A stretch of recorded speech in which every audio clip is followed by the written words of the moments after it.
Canada. A hulking landmass of ice, snow, and wilderness.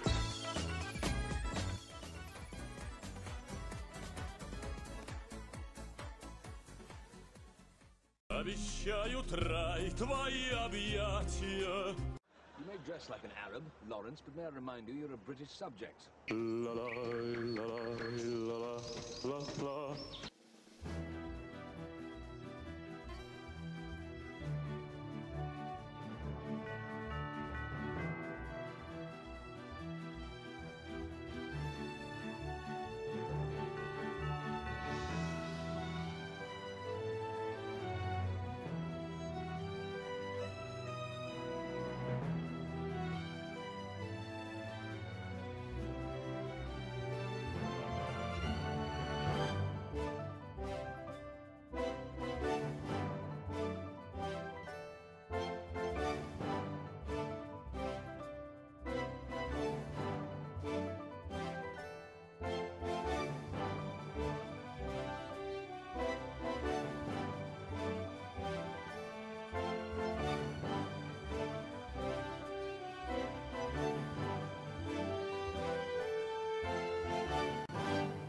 Le parc Wood Buffalo a été désigné le statut de site du patrimoine mondial de l'UNESCO en 1983, en reconnaissance des phénomènes naturels rares et remarquables qui le caractérisent.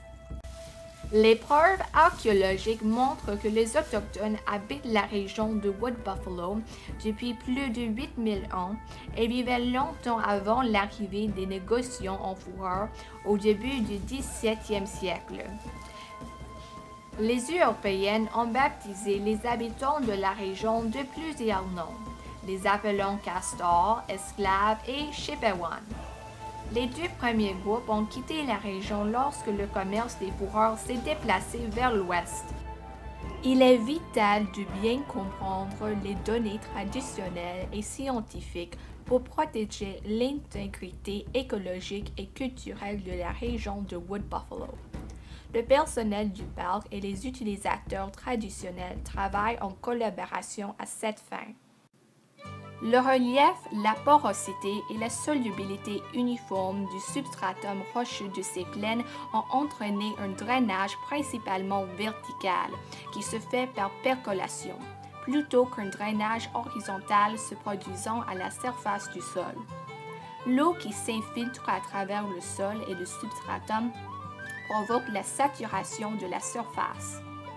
Ces phénomènes ont créé des reliefs karstiques dans les secteurs où le substratum est gypseux. Parmi les autres éléments qui caractérisent cette formation, mentionnons des étendues salifères, des ruisseaux souterrains, des dolines et des cours d'eau salés. Les plaines boréales du Nord se distinguent par leur relief plat.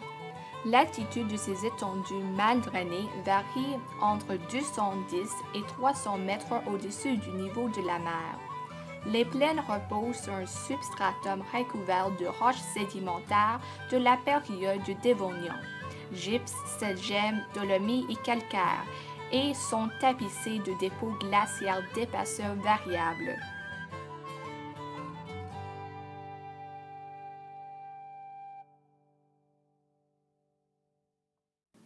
Les conditions climatiques dans le parc sont variables et imprévisibles.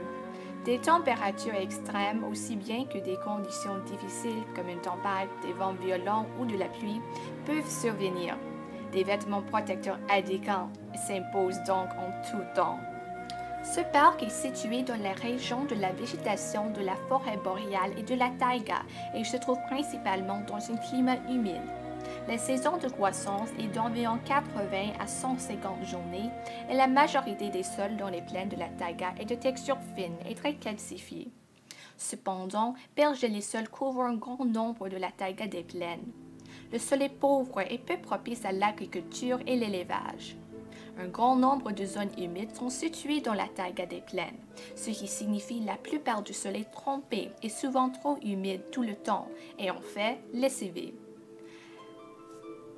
La taïga des plaines fait prendre en charge certains types de végétation, comme des plantes d'eau qui poussent dans les zones humides, comme la mousse, les saules et les carrés, Et dans les forêts denses, qui sont remplies de l'épinette noire et blanche, le pin gris, la mélèze, le bouleau à papier et plus encore. C'est une région très diverse en termes de végétation et les sols. Au chapitre de la faune, le parc protège le plus grand troupeau de bisons en liberté en Amérique, ainsi que le seul lieu connu de reproduction de la grue blanche. Le parc est la plus grande aire naturelle de nidification de la grue blanche en Amérique. Outre ces animaux particuliers, on y retrouve toute la faune propre à la forêt boréale comme l'ours noir, l'orignal et des centaines d'espèces d'oiseaux migrateurs.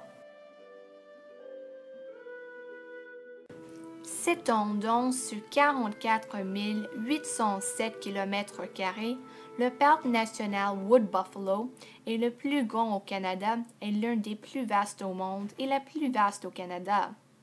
Les coordonnées sont 59.3833 nord et 112.9833 ouest. La chasse, la pêche et le piégeage de subsistance sont encore pratiqués dans le parc national Wood Buffalo, comme ils ont été pendant des siècles. L'utilisation de certaines ressources du parc à des fins traditionnelles par des groupes autochtones locaux constitue un aspect important de son histoire culturelle. Comme mentionné précédemment, le parc protège un grand éventail de diverses espèces telles que le lynx, le loup. Le parc est le seul lieu où le rapport prédateur-proie entre le loup et le bison des bois s'est maintenu sans s'interrompre au fil du temps. Le castor, le lièvre d'Amérique, la gelinotte huppée et la grue blanche qui est extrêmement menacée. Il contient également la population la plus septentrionale du monde de couleuvres rayées, ainsi que la plus grande barrage du castor au monde. Naturellement, le parc est un site extrêmement important en termes d'efforts de conservation.